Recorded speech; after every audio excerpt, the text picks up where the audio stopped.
BPL ঘিরে ক্রমে বাড়ছে ফিক্সিং এর অভিযোগ, আর এবার সন্দেহের কেন্দ্রবিন্দুতে দুর্বার রাজশাহীর ক্রিকেটার এনামুল হক বিজয়। স্পট ফিক্সিং সংশ্লিষ্টতার অভিযোগে তদন্ত চলমান থাকায় আপাতত তার দেশ ত্যাগ নিষেধাজ্ঞা দেওয়া হয়েছে, যদিও এখনও কোনো অভিযোগ প্রমাণিত হয়নি। তবে বিসিবির দুর্নীতি দমন বিভাগ সতর্কতামূলক এই সিদ্ধান্ত নিয়েছেন। চলতি বিপিএল এর শুরুর দিকে থেকে রাজশাহীর কিছু ম্যাচ নিয়ে সন্দেহের দানা বাঁধে। বিশেষ করে এনামুল হকের কিছু পারফরম্যান্স নিয়ে প্রশ্ন ওঠে। বিসিবির দুর্নীতি দমন ইউনিটটি বিষয়টি গুরুত্ব দিয়ে তদন্ত শুরু করলে একাধিক ক্রিকেটারের নাম সামনে আসে। নাম প্রকাশে অনিচ্ছুক দায়িত্বশীল এক কর্মকর্তা জানান, এনামুল হকের বিষয়ে ইমিগ্রেশন বিভাগকে নির্দেশনা দেওয়া হয়েছে যাতে তিনি দেশ ছাড়তে না পারেন। তবে সেই কর্মকর্তা জানান, এটা আপাতত সতর্কতামূলক ব্যবস্থা।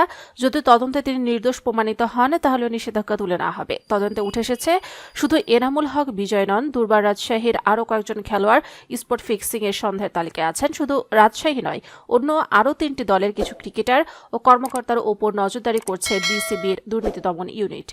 উল্লেখ্য, মৌসুমের শুরুতে দুর্বার রাজশাহীর অধিনায়ক ছিলেন এনামুল হক বিজয়, তবে হঠাৎ করে তাকে সরিয়ে তাসকিন আহমেদকে অধিনায়ক ঘোষণা করা হয়।